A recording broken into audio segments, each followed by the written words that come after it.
Allahu Allahu Allahu Allah Allahu Allahu.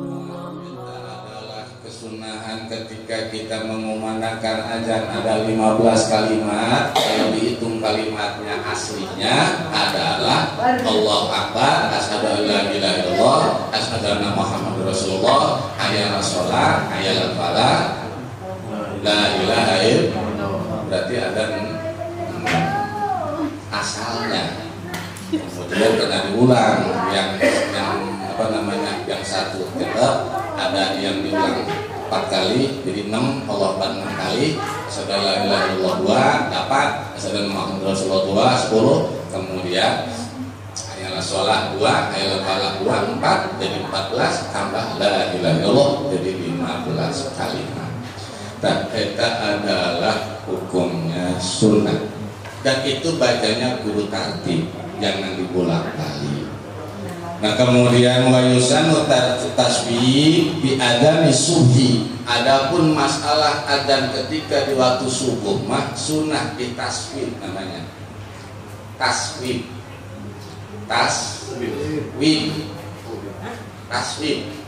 Mana tasbih kita? Jadi sawaba yusawibu tasbiban. Jadi narik-narik ganjaran. Gawe tasbih. Mana? Di adzan subhi, pada adzan subuh, yaitu adalah kalimatnya ba'dal hayya 'alataini, setelah hayya 'alas shalah, hayya 'alal falah, yaitu dengan mengucap kalimat tasbih, yaitu as-shalatu khairum minan naum 2 kali. Berarti subuh mah kalimat adzan ada 12. Subuh mah selain subuh ada 15. Nah pertanyaannya bicara adzan, awas, itu bicara kesunahan adzan dan kalimat adzan berikut syarat adzan beres. Nah sekarang prakteknya adzan itu bagaimana, ngadep kemana? Wa yusanu at-tawajjuhu lil qiblat, disunahkan adzan eta menghadap kiblat. Sunah. Makanya kalau misalnya di masjid atau musola udah di rombongan mahram kiblat sunah. Ini mah aja yang ngadep wetan makruh. Ngadep lor makruh. Ngadep kidul makruh. Ngadep bumi.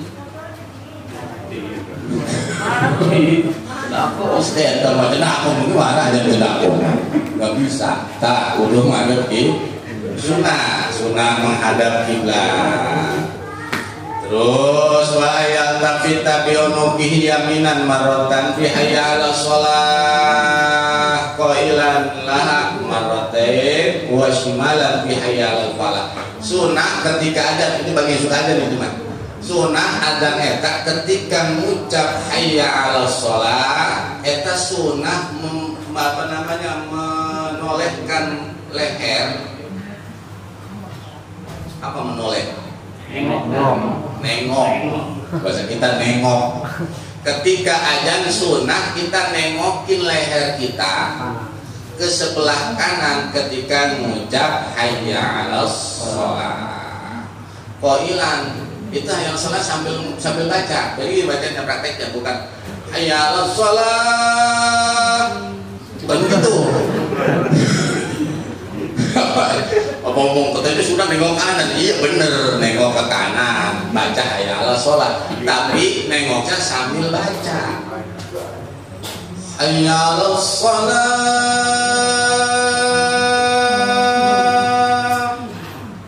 sambil nengok. Sunah kita sunah tembak belagu kayak nengok belagu sunah belagu bukan lagu ya, sama syariat Kanjeng Nabi disunahkan tuh masuk barat kan. Kayak Bilal aja begitu. Hayya 'alas shalah. Diperintah oleh Kanjeng Nabi supaya suaranya itu ngegenterawang terus ke sebelah kanan. Tuh, 60 kilo sebelah kanan. Nyembah. Beneran tuh. Artinya marilah kita sholat.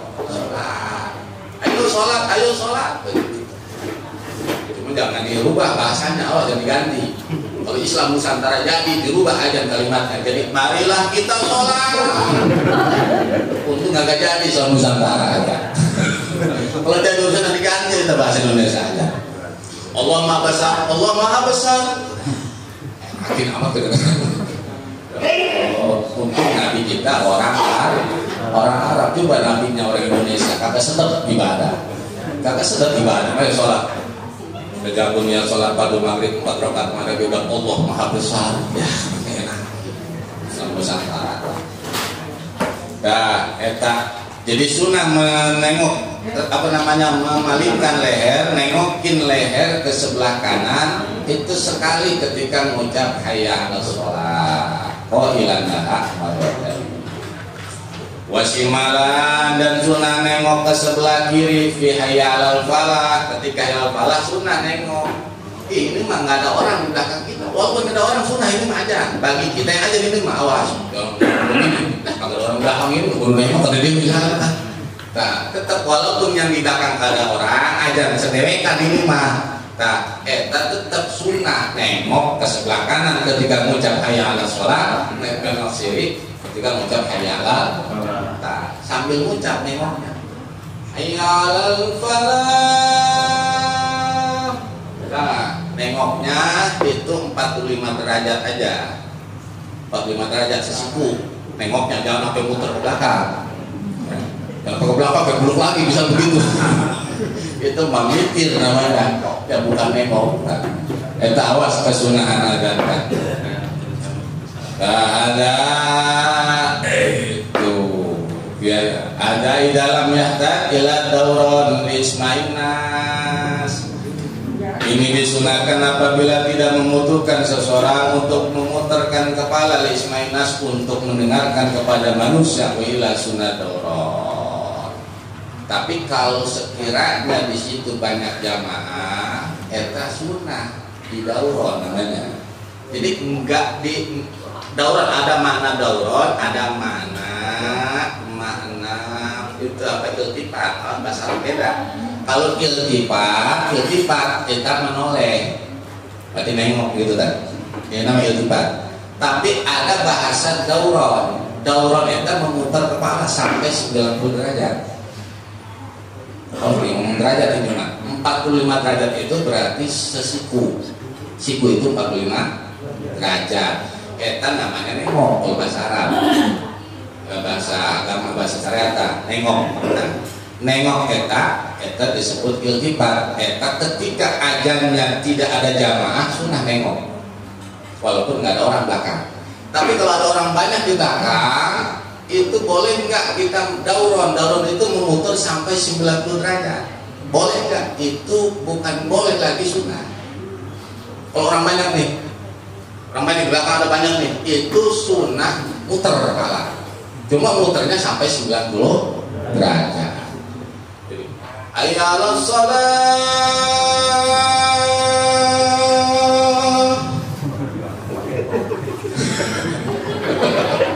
Kalau banyak itu orang kita apa jahil sih, jahil kita apa pikiran nengok apa ya pakai ya Allah kita macam-macam kita mah. Nah kita boleh tidak orang sunnah bahkan kalau memang ada jamaah di belakang sampai 90 tawas ada hukumnya kan, ada neta kesembarangan nggak ada. Nah nengok ke sebelah kanan kalau nggak ada siapa-siapa sunnah tetap nengok. Tapi kalau ada jamaah di belakang itu boleh kita dauron. Muter itu bukan dorong, jadi muternya itu sampai 90 derajat sampai ke belakang. Awas ya. Bicara masalah adzan. Wa ayyakuna al-mu'adzinu adlan bi syahadati 'ala shawti hasanah. Kemudian sunnah bagi yang adzan tersebut adalah orangnya kudu adil. Nah ini yang berat sebenarnya. Sebab makruh adzan bagi orang yang fasik. Orang fasik adzan makruh. Mana cinta orang fasik? Orang fasik mah yang sholatnya jarang-jarang. Banyak nggak? Saya sholatnya jarang. Ini jarang maksudnya. Kadang johor sholat asar kagak, maghrib sholat isya kagak, subuh sholat johor kagak. Terus saya gitu namanya jarang-jarang, kita masih pasek. Atau pakai celana buntung aja, pakai celana buntung. Maksud buntung itu lewat dengkul nih, karena bola begitu. Nah, bapak-bapak kan udah pernah balik nih, akan udah pada tua begitu. Nah, makin tua bukan makin rapi pakaian, makin kelihatan selangkangan. Selangkangan itu, ya Allah, pasek, banyak pasek.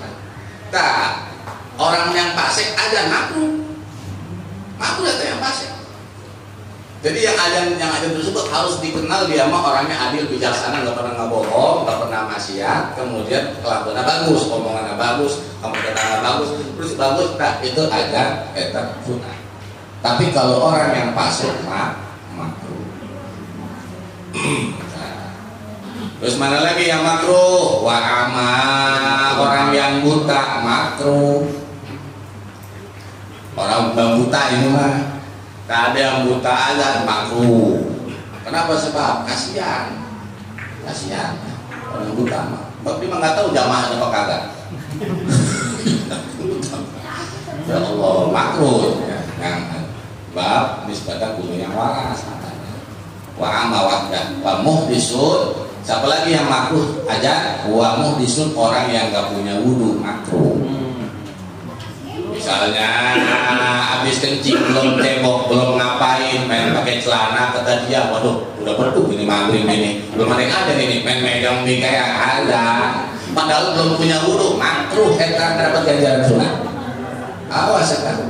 Jadi ketika bicara adzan itu sunnah juga bagi yang suci dari hadas maupun najis. Kalau belum cebok, belum punya wudu, belum suci dari hadas kecil, mah hukumnya makruh. Ya, makanya kenapa ya kalau kita mau sholat sunnah aja, nisbat kalau mau sholat rata-rata punya wudu begitu. Nah sunnah ada. Awas bicara masalah sholat, jadi bicara adzan tersebut adalah sunnah, makruh bagi orang yang fasik, makruh bagi orang yang buta, makruh bagi orang yang punya hadas, eta hukumnya makruh. Adapun kesunahan bagi yang mendengarkan orang yang adzan, ada yang adzan kan pasti sendiri. Boleh nggak adzan berdua duet makruh? Adzan duet makruh. Sendewekan ya adzan mah. Sendewekan yang lain yang ikut ngejawab. Syariat agama lebih dulu, jangan bikin ajaran baru. Jangan, ajan buat aja lah, kita bikin aliran baru, ajan buat makruh.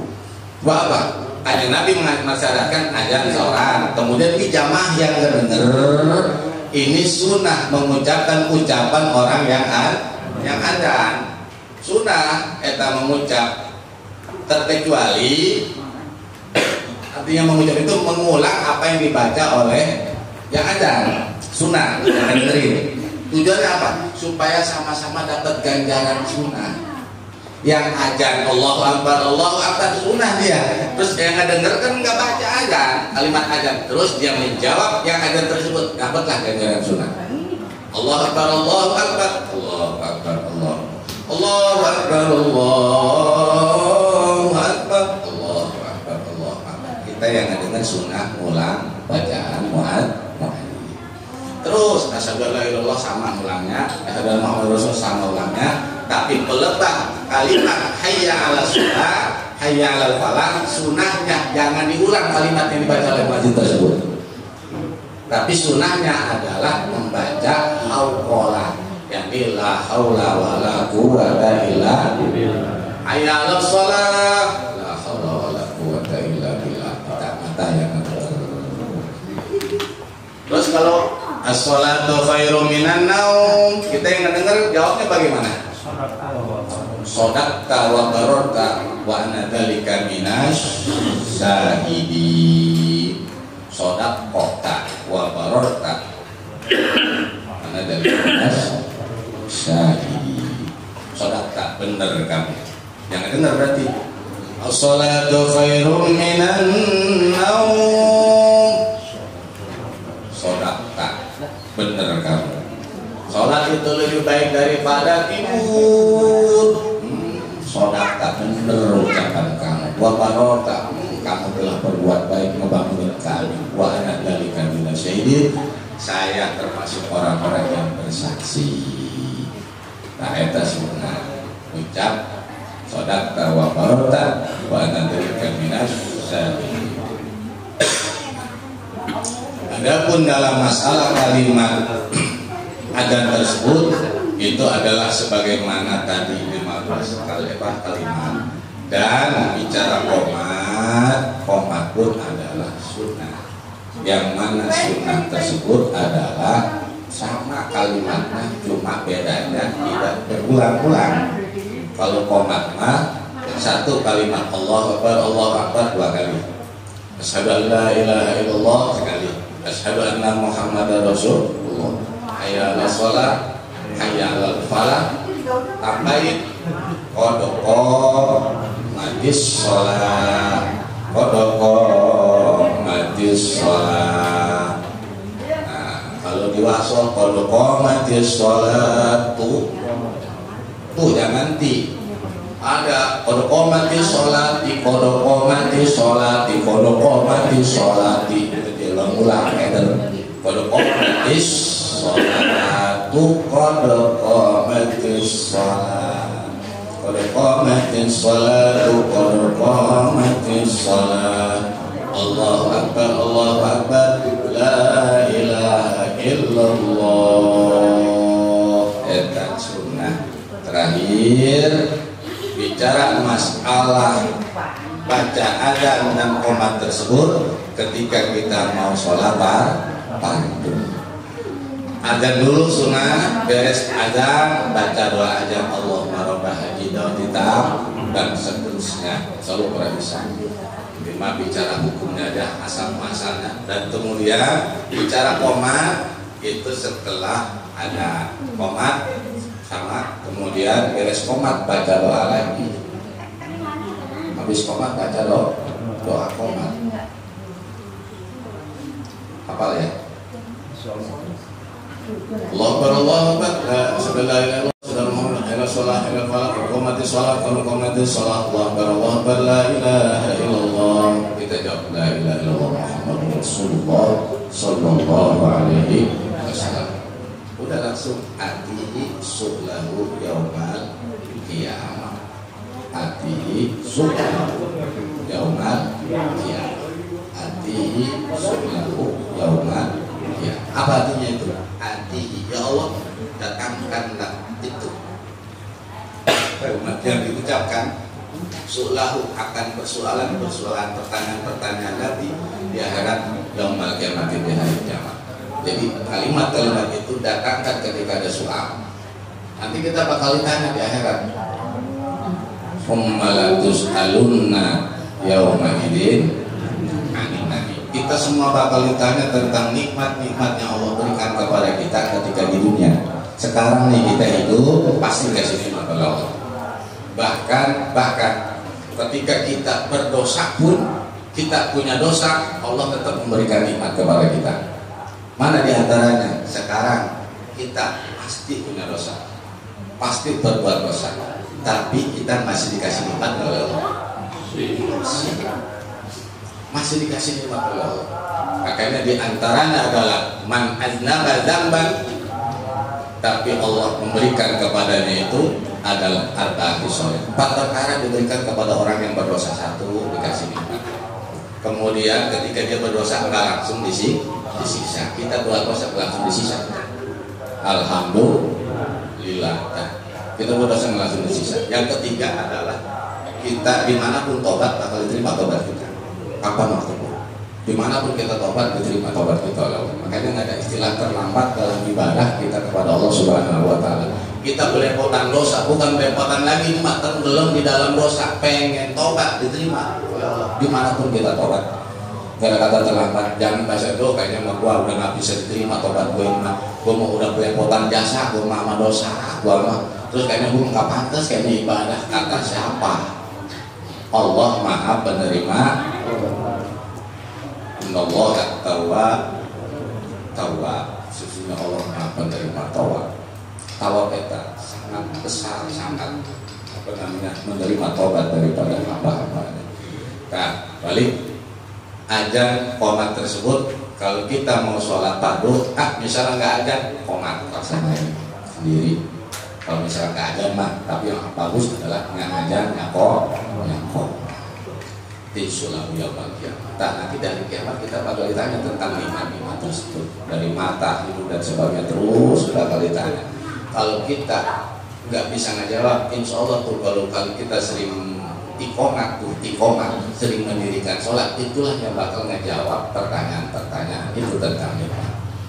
Kita ditanya tentang masalah nikmat oleh Allah, maka kita dikasih berapa hidup kamu waktu di dunia? Ya Allah, saya hidup kurang lebih ada 60 tahun. Dipakai apa itu mata?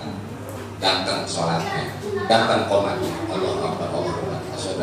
Asyhadu Muhammad Rasulullah. Kalau qomat di sholat, kalau masuk Allah berapa? La ilaha illallah. Berarti dia sholatnya itulah yang bakal ngejawab. Saya ya Allah, buktinya dia itu mensyukuri nikmat mata. Saya, siapa kamu? Saya sholatnya.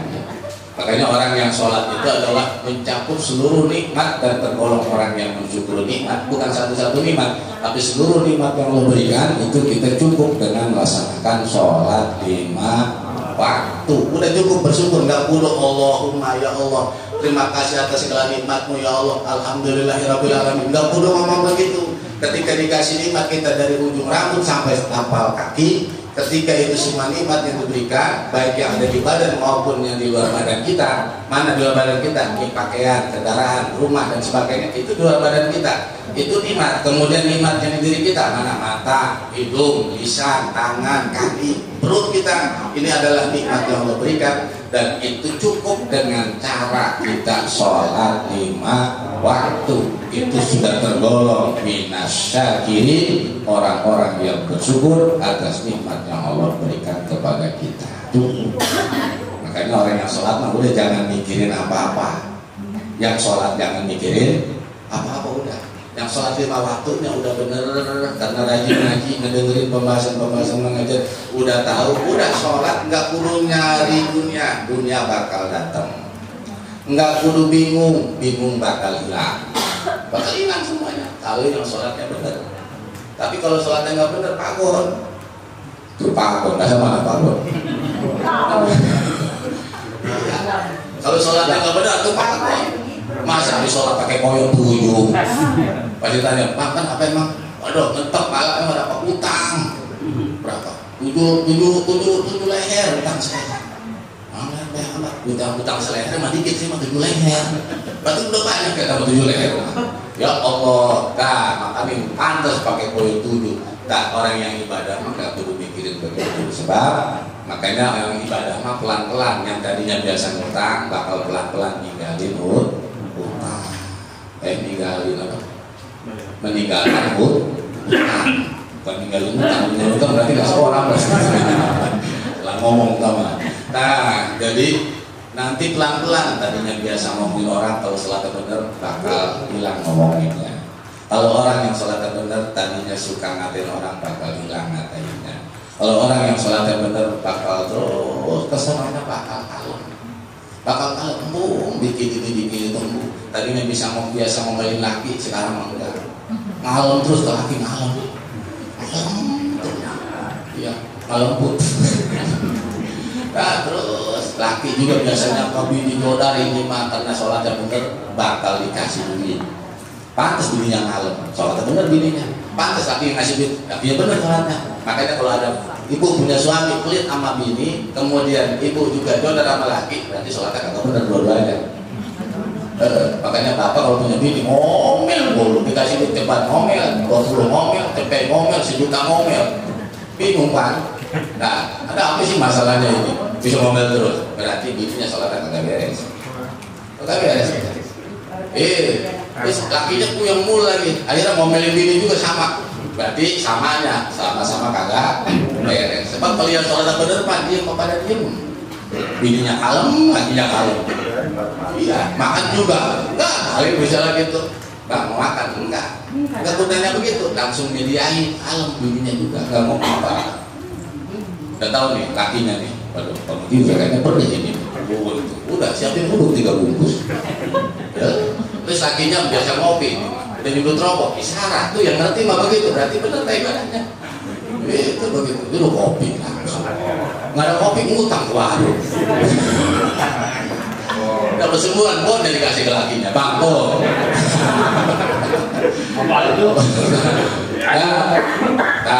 Tak bicara ibadah sholat, kalau rapi semuanya rapi, bahkan rapi aja rapi. Sebab apa? Yang rapi itu bukan kita hakikatnya, sebenarnya adalah Allah yang ngurusi. Tadinya biasa doyan ngutang, bang keliling, ya bangke. Tuh kesononya mah mulai pelan-pelan enggak lah. Kita kan embung sama sekali, mendingan nggak punya duit, nggak punya utang daripada punya duit punya utang. Benar nggak ngomong gitu kan? Benar nggak? Mendingan nggak punya duit tapi nggak punya utang daripada punya duit punya utang. Benar itu? Iya, mendingan nggak punya duit nggak punya utang. Kagak puyeng. Kenapa? Nggak banyak kepengen, kagak puyeng nggak punya duit mah, nggak punya utang, nggak puyeng. Terus nggak punya duit, nggak banyak kepengen. Akhirnya hidupnya seadanya, ada-adanya, nggak ada ya nggak adanya. Nah itulah disebut qanaah, susah qanaah. Kita mah nggak punya tapi keinginan gede.